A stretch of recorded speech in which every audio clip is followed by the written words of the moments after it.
We're back on YouTube. Thank you for watching. Hit like straight away, share the video, and also subscribe. It's our transfer roundup show. Always on these shows, we go behind the scoop. So we chat to reporters, journalists, and those out there that know a thing or two when it comes to the transfer window. Jacque Talbot has taken over my timeline this summer. Honestly, it's like he's boomed, and he's boomed because he's become very reputable with some of the information that he has put out, especially when it comes to Newcastle and also Manchester United as well. Seems to be in line with a lot of things that are happening at the moment. Of course, we will focus on the better United in the Premier League, and that is Manchester United. That's my opinion anyway. Jack, thank you for coming on, pal. Really, really appreciate it. And look, we're having a chat at the start there, and before we started recording, just looking at the landscape at the moment for Manchester United. It's like they've gone for the three hardest transfers. They couldn't have chosen harder deals to do. Literally. I don't know why they want to do it to themselves. But no, you're absolutely right. I presume it's because a lot of them are sort of connected to Ajax, and maybe they don't want to see, they can play hardball because Ten Hag's gone. And maybe that's a reason why, but I'm not entirely sure. But yeah, it's, I mean, just sort of on De Jong, the whole wage bombshell and stuff. You're like, what? That's never happened forever. It's like a sort of unprecedented thing that this club owes them £17 million in wages. But it's only United, and it's just typical, I suppose, isn't it? Do you know what I find really interesting about the De Jong deal is that usually the things that hold deals up is image rights, and sometimes you have the likes of like Adidas come in and go, oh, don't worry, we'll upgrade your contract, so we sort out the image rights situation when you go to United as part of like a waiver to get the deal pushed through when you've got like sponsorships aligned. What do you do about a club that owes a player 17 million euros in wages, Jack? Like what do you do about that? I think Man United just have to bite the bullet at this point. It was, the thing is, with sources and stuff, you can get told something, but with this transfer, and I've said before, you cannot find a definition of truth. You cannot report accurately on this transfer because there's so many facets to it. To make a sort of accurate report, you'd have to talk to the player's agent, talk to the player, talk to Barcelona, and talk to Man United. But everyone has been briefed, and my timeline, I can almost see something like, De Jong likes he likes wearing red shoes. And there's like the tweet below, he likes wearing blue shoes. It's like, what? I'm not a United fan, but he must be absolutely crazy having to sort of keep up with it. And it must be so frustrating. But yeah, I don't know. It's probably the most complicated deal I've ever seen in my life. And I was reporting, and I've said before, I was entirely wrong. I reported sort of late June, this is going to get done. It'll be fine, I think I reported, it'll be done on the 28th of June. As per the conversation I had, I was sort of so confident with it. I deleted the tweet because I didn't want to put a time frame, and luckily I bloody did. But it's just what I heard, and obviously the truth is just so much more mental. I don't know, yeah. But the deal technically is agreed, and I think even Fabrizio Romano's come out with that, and loads of journalists have come out with the fact that at that point on that date the deal has been agreed since then. United know how much they're going to pay up front, which is why we're now looking at other targets. We know what the overall package is going to cost, 85 million euros. It's not the most expensive transfer in the world, right? We know that, and it's actually a really good deal if United get it done, especially paying 56 million pounds up front. Cracking business for De Jong. So they know what they're going to be. Barcelona know how much they're selling De Jong to United for.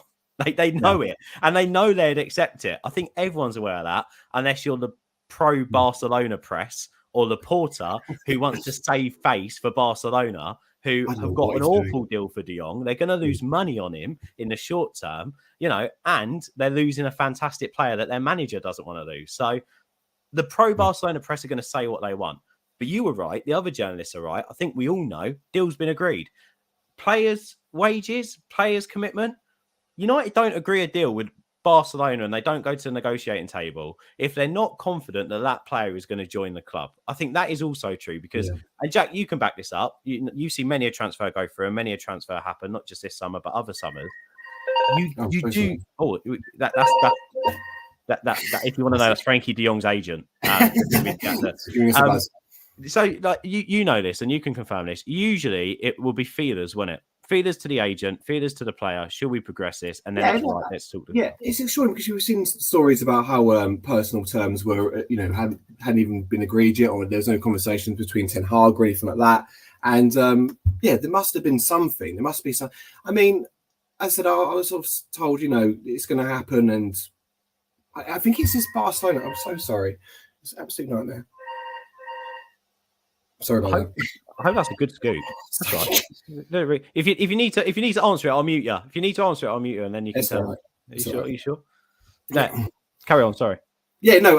It's just been chaos, isn't it? Absolute chaos. I think there was a meeting yesterday, wasn't there? They flew over to Spain, two of Manchester United's chief executives, and from that, Romano sort of tweeted that it was nothing came of it. There was no update from that, which I found extraordinary. But I don't know. I mean, something must have come into fruition from that meeting they had in Barcelona. They wouldn't have flown up there otherwise, would they? So. Yeah, it does feel like, and I'm not going to criticise anywhere, but there are a lot of people regurgitating the same stuff with this at the moment. But then also a lot, depending on what camp you're on, if you're an English journalist, and you've got maybe an honest assessment, you're going to push that out. If you're more Spanish and Barcelona orientated, then you're going to try and put something out that's a little bit more in favour of Barcelona and the Spanish clubs. I'm absolutely with you. Murtough and Arnold going out there should be massive. Usually they only would fly out and do something like that to close the deal. And the reports are that they want the deal closed by Friday.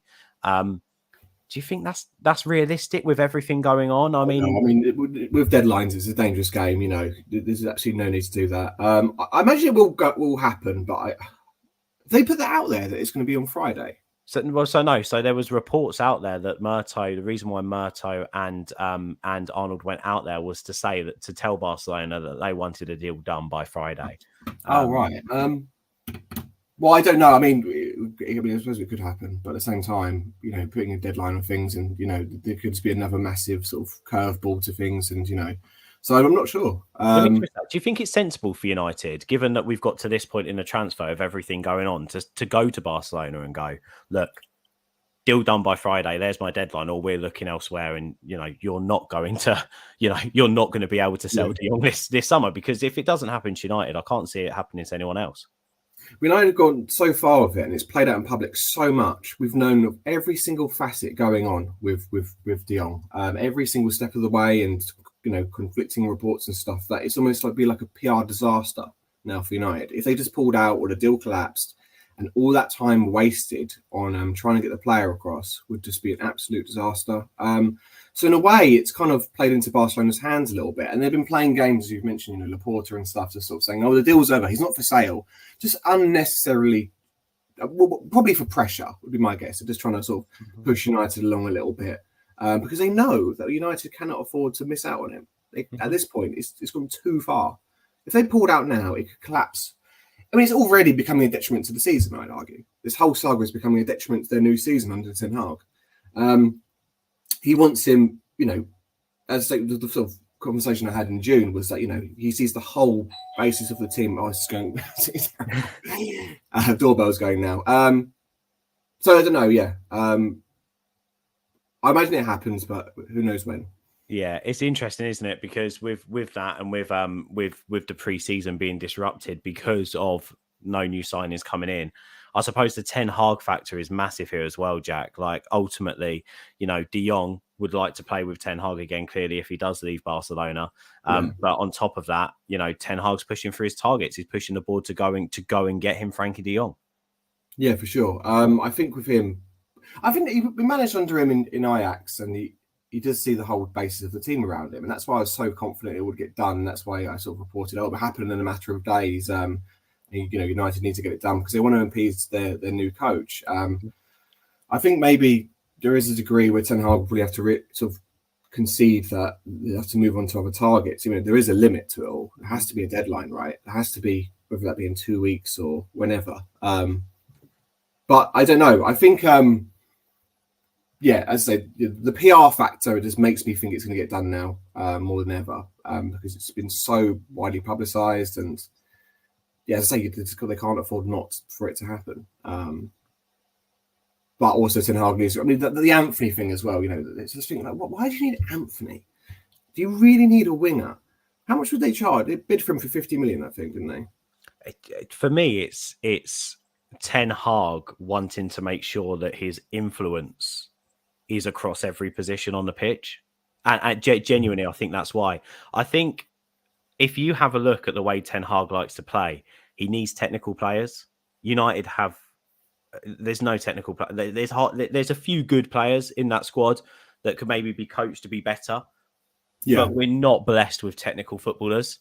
And I think you can just see that even when you have a look at some of the rondos and some of the passing drills in training. They're not as quick, like they're not seeing the forward picture. Some are luxury players and they are what they are. I think what Ten Hag likes is he likes a number 9 that can put the ball into the back of the net, hence the job he done with Haller, and can be in a good position, has that intelligence. But I think for you to have a striker like that in your team, which is why I think Ronaldo would be brilliant in a Ten Hag team, actually, contrary to reports. But you do need the players around him to give him those opportunities. And I think where he struggled most last season was the rest of the team around him didn't create an awful lot. We didn't create a lot, and we weren't on the forward foot. The forward line, 2/3 of it was selfish. And what I mean by that is you've got 3 forwards. If you've got a Martial, not Martial, wrong player. If you've got a start of the season, a Greenwood and a Rashford in that front line with a Ronaldo, 2 out of the 3 positions are people who, whenever they get the ball, they're always going to look to either beat a man or they're going to have a look to score a goal. And they're not thinking about, well, actually, let's try and paint a picture of that. Where does this ball go? How do I find a striker? How do I get the ball in the box and potentially create a goal? And I think with Sancho, he's going to be brilliant under Ten Hag. Like, he's going to be superb. Yeah. Then I think with players like an Anthony, with a Martial, with a Ronaldo, or even a Martial, by the way, I think you've got 2 out of the 3 forwards there which are looking to create, which I think is exciting. And then with Bruno behind, he's a play deeper apparently. Bruno, with Eriksen coming in, apparently he's going to be a bit deeper. I heard. It'd be interesting to see what formation Ten Hag does. I think he'll go 4-2-3-1. And 4-2-3-1. And I wouldn't be surprised if we if we don't get a wide forward, if Eriksen ends out a little bit more wide. Because one thing you can guarantee with Eriksen is he can put a good ball in the box, and with his set pieces, that you're straight away you're looking at 10 extra goals a season just with Eriksen set pieces. And you can quite dressing room presence as well. I think he's such a good buy because it's the shrewd sort of purchase that United have been crying out for. Christian Eriksen. He's such a quality player. I think he's a world-class player. I mean, people would really argue that. I think Danny Murphy doesn't think so, Jack. Sorry? Danny Murphy doesn't think so. Danny Murphy came out the other way and went, I don't know why Manchester United fans are getting excited about Christian Eriksen. He's not of the class United need. There's no way that man believes that. He must be paid to talk crap. There's no way Danny Murphy believes what he says sometimes. I'm like, how can... It's a free transfer. Even if you think he's rubbish, which is not true, it's a free transfer. There's no way he believes what he says. There's some of the things he comes out with. I mean, I'm a Newcastle fan. The stuff he was saying about Steve Bruce is absolutely ludicrous. But yeah, no, it's just Man United. I mean, this is part of the reason when the De Jong story started, and I was like, the price tag was whatever it was at the time, sort of whatever. And I thought, Man United, are they going to fall into the same trap of buying this sort of marquee signing for sponsorship reasons and just putting him in and it just sort of falling apart? But as you say, there is a blueprint there. There is a blueprint there, and what Ten Hag is trying to install. I do argue a little bit with. I know you Anthony, but I do argue a little bit. Do you need to spend that much money to install your blueprint to that extent? And it's not like next season. I mean, I don't know, but for me, on the outside, sort of looking in, not as a fan, I'd argue there's not much you can do wrong next season in terms of, if Man United, for instance, they finish 7th next season, they missed out on European football. But every single game, they had something about them. Every single game, there was no downing of tools. There's no heads dropped. There was every single game, there was this little bit of something, no 4-1s to Man City, for instance. And there's a bit of a League Cup run or something like that. So you didn't get any trophies. But there's signs of progression. There's signs of an identity and there's signs of working together for a cause. That's all you probably have to do to appease Man United fans for next season. Maybe you disagree. Maybe loads of Man United fans will say, no, we need Champions League next season. But I just argue just to have just to show a bit of something else, because you can't be as bad as you were last season with some of the games and just absolute chaos in every aspect. I don't know. Would that sort of warrant a unsuccessful season? For instance, if you finish 7th, you go into the semi-finals of the FA Cup, you missed out on European football, but every game you were in with a chance, and every game you fought. Mm-hmm. Yeah, I think that the whole squad needs some major surgery, but it can't all be done in one window. For me, the outgoings are as important as the incomings, because United need to install a different way of thinking, trust in the manager, and hit reset on a new start. And if you keep some of those faces around that I'm sick of seeing, to be honest, from manager to manager, you're never going to be able to move it on. What I do like, Jack, and I don't know from looking in what you think of this, United clearly aren't relying on their scouting department this summer. They're relying solely on Ten Hag, and they're saying, look, this is your first season. You tell us the players you want to go into your side to fit your philosophy to transform things, and we'll go and get them. And to United's credit, whether they're hard deals or not, they're having those conversations and trying to make them happen. So that in itself is a massive positive, because in the past, we would have argued left, right, and centre the toss with the managers about what we should do, what we shouldn't do. For example, Mourinho wanted Harry Maguire the year before. We didn't want to pay 60 million. Ollie comes in and goes, I need a centre-back. Oh, well, we scouted Maguire after Mourinho wanted him, and we said no. He's now available for 80 million. Should we get him?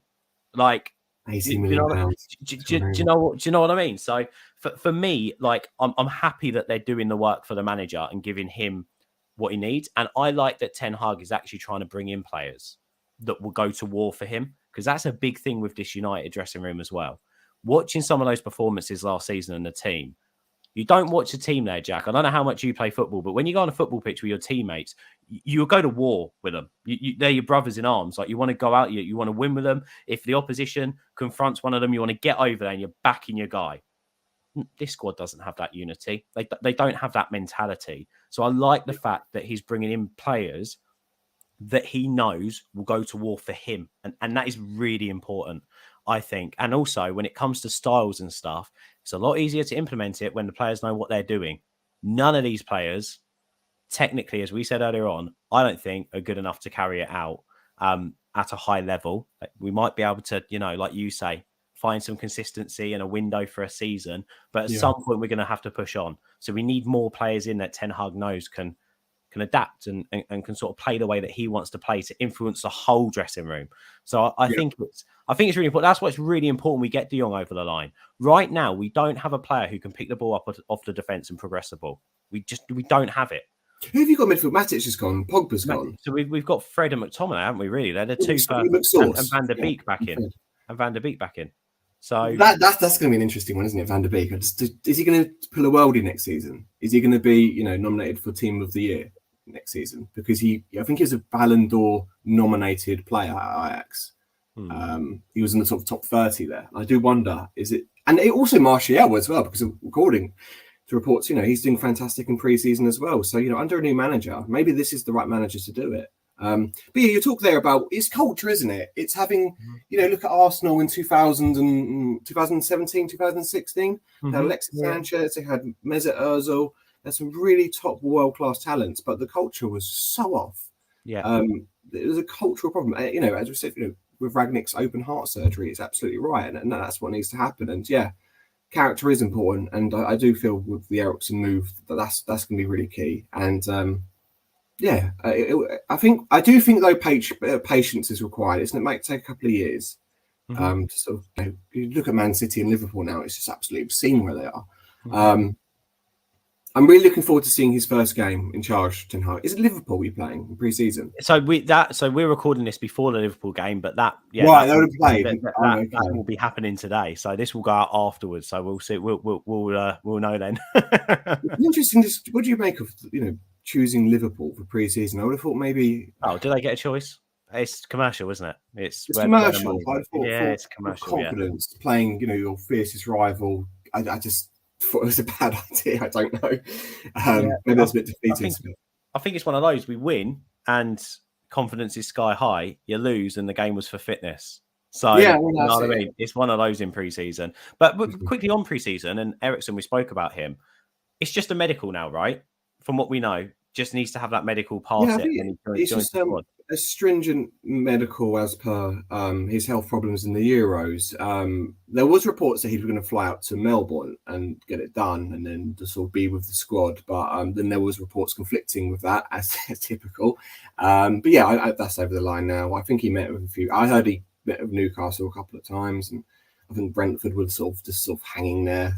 They had the pull of being near London or in London, I suppose, and Yeah. I don't think Spurs were interested because they got Richarlison. I don't know why, but they got Richarlison. But yeah, I think it's just a matter of the sort of formalities of the medical, and hopefully that goes great. And just on a sort of fan level, just as a Premier League fan, if you want to call it, it's great to have him back in the league again. I think to have him in English football again.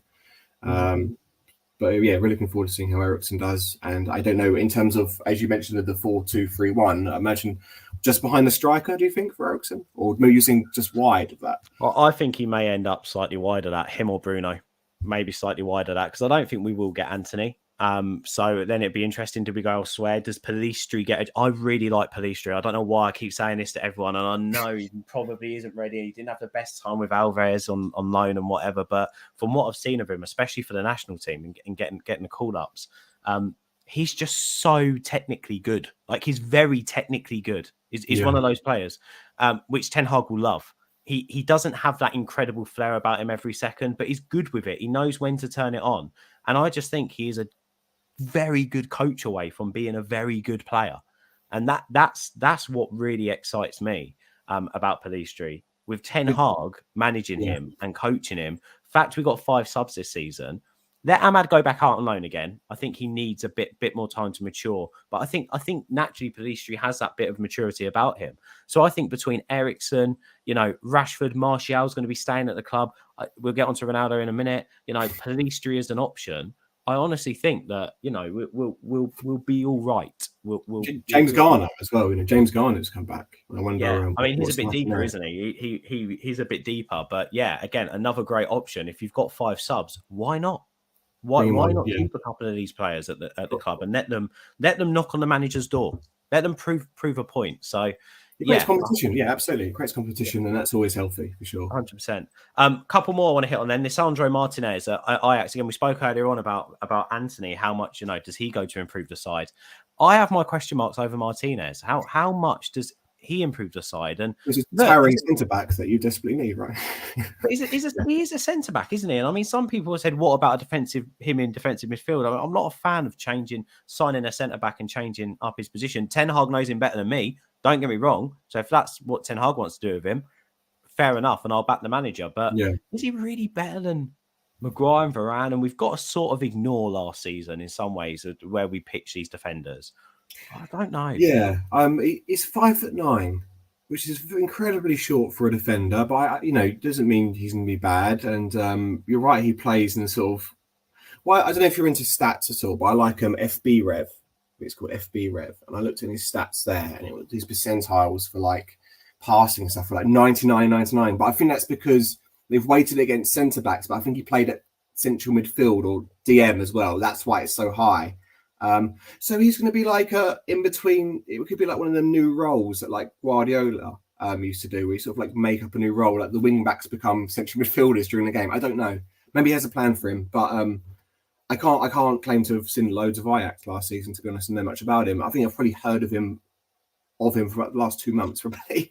But I suppose it's about giving Ten Hag faith in his plan and sort of giving him the reins, and I think that's what that could be the crucial element, rather than last season. It's so contrived and there's so many voices. But you're not convinced by his signing. You believe Varane and Maguire. I do actually like Maguire a lot. I know. I also think Lindelof's not bad with the ball at his feet. And if Ten Hag wants a defender who's good with the ball at his feet, again, Lindelof's good at that. I think if you're going to bring in a defender at United at the moment, you bring in a defender because they're better at defending than the defenders we've got, not because of how good they are on the ball. I mean, don't get me wrong. I saw a report the other day that Ajax are convinced that they want more money for for Martinez because they're convinced after the World Cup he'll be worth 70, 80, 90 million. So is it the case that, Ten Hag wants him now because he also thinks that he's going to have that trajectory and, he wants to make sure that he's in the squad and they're not overpaying in a couple of years' time?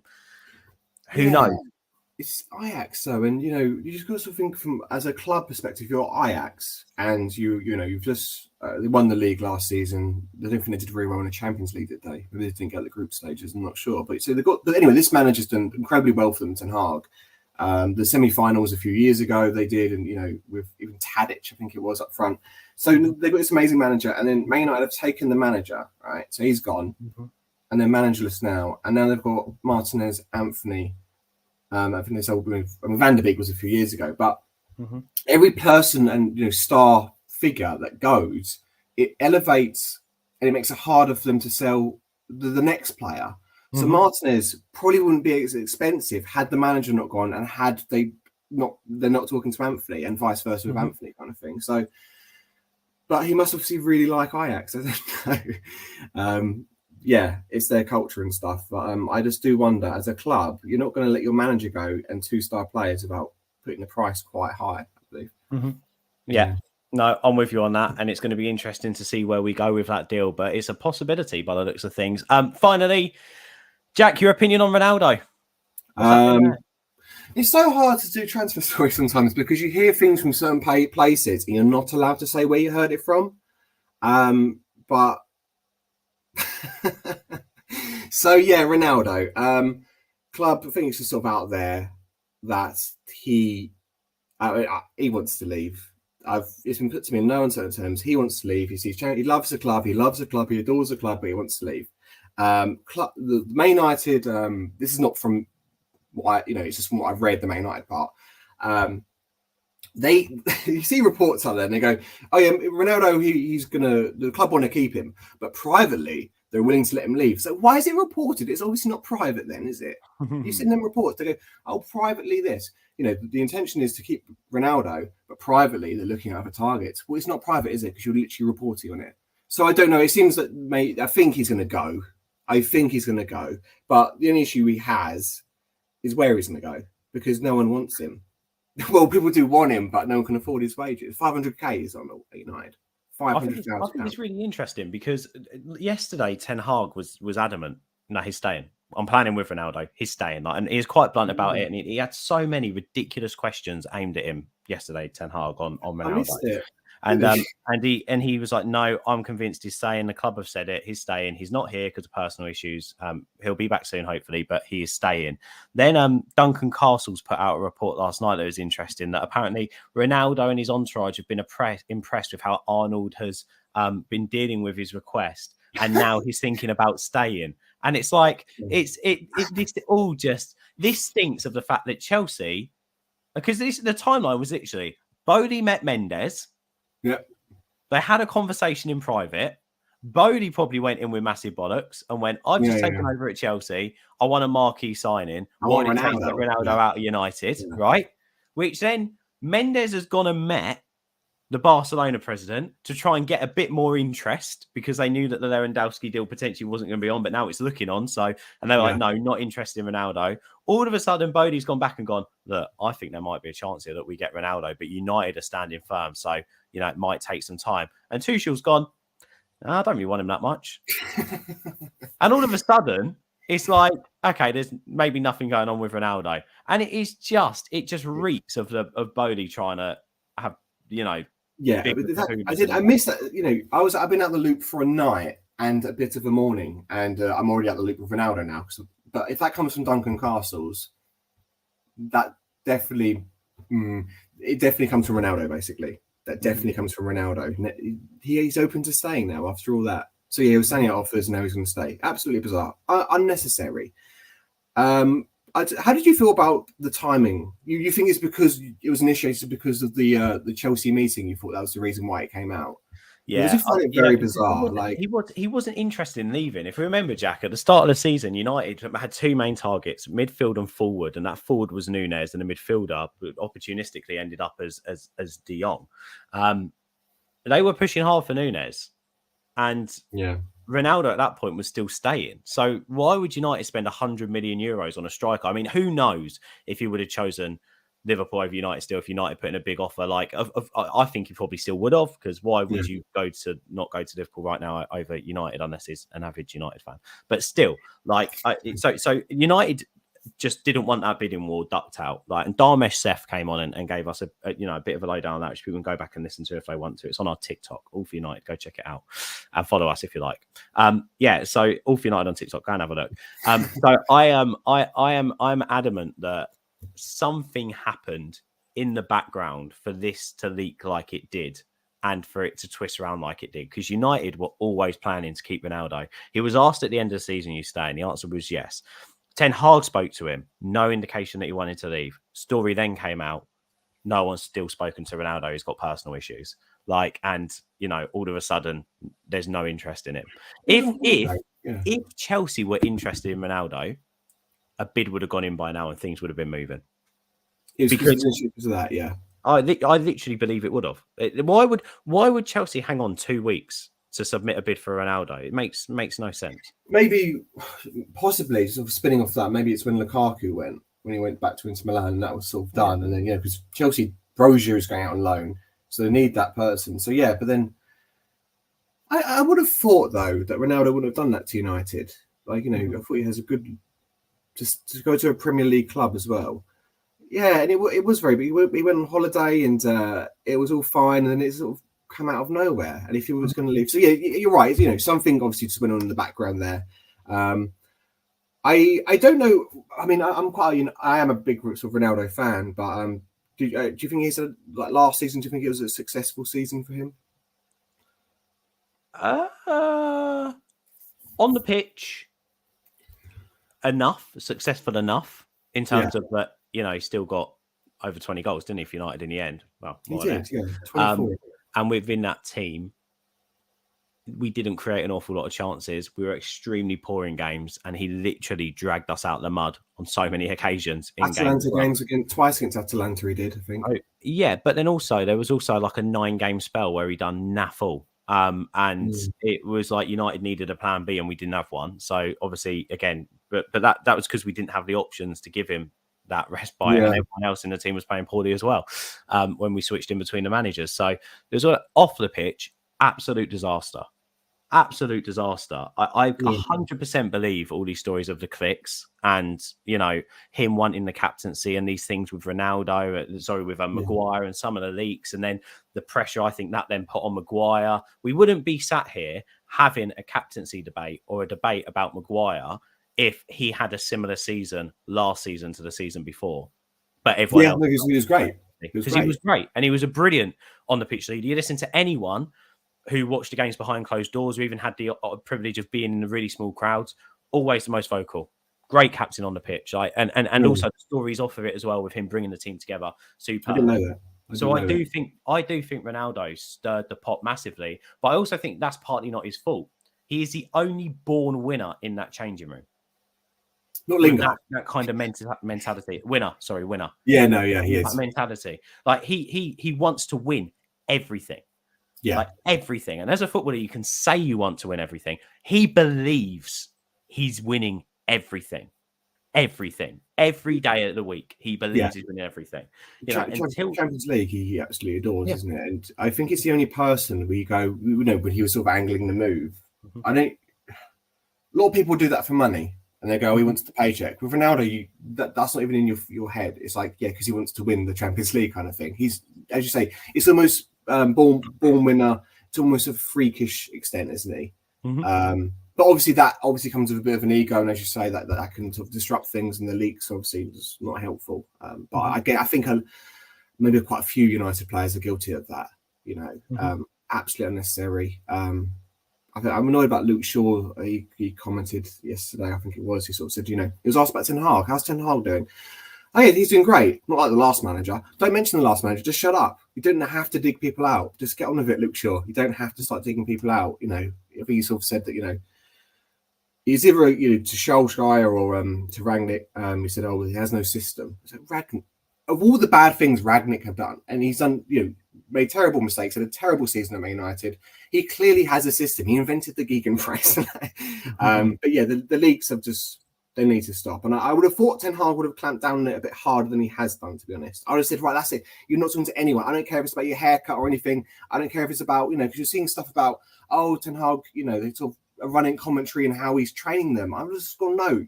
If you leak anything to the press, just 2-week ban. Or, you get wages docked or something like that. Because you need to get rid of the culture. But anyway.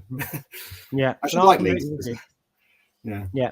No, I'm completely with you. It's going to be a very interesting season, and I just hope Ten Hag can properly get into them and can turn things around, because if he can do, it's going to be very exciting, because already we can see we've got a proper coach there and a proper manager. Absolutely. I agree. Yeah. I really hope, I'm not a Man United fan. I live in Manchester, but for some bizarre reason, I do quite like them. And I'm probably the only non-Man United fan who has a soft spot for United, I think, in the world. We'll have you back then, Jack. Perfect. We'll have you back on for sure. Thank you so much for your time. Where can people go and find you online, Jack? Mainly on Twitter at JAC_Talbot, TALBOT. I've got a YouTube as well, but I cannot remember what is the name of it. But yeah, just type in Jacque Talbot, spelled with a Q, and I'm sure you'll find me somewhere. Amazing. Thank you for your time, mate. I appreciate it. It's been a nice little chat. Get involved if you want in the comments in the live chat. What do you make of our points around the defenders, Martinez, and obviously the De Jong deal? Is it worth the effort? Ronaldo, does he really want to go? Was it Chelsea sort of twisting him a little bit? We've literally, do you know what we've done here, Jack? We've literally gone and pulled apart every single transfer and tried to give some rational logic behind it. Would you believe? Which is unbelievable. We're like investigative journalists. Yeah, precisely. Yeah, I think we've basically solved United's problems. They need to watch this video, and I think everything will be fine. Email this to Richard Arnold, and we'll be in the dugout with Ten Hag before you know it. Thank you guys for watching. Hit subscribe, like the video, and we'll speak to you soon. Ciao for now.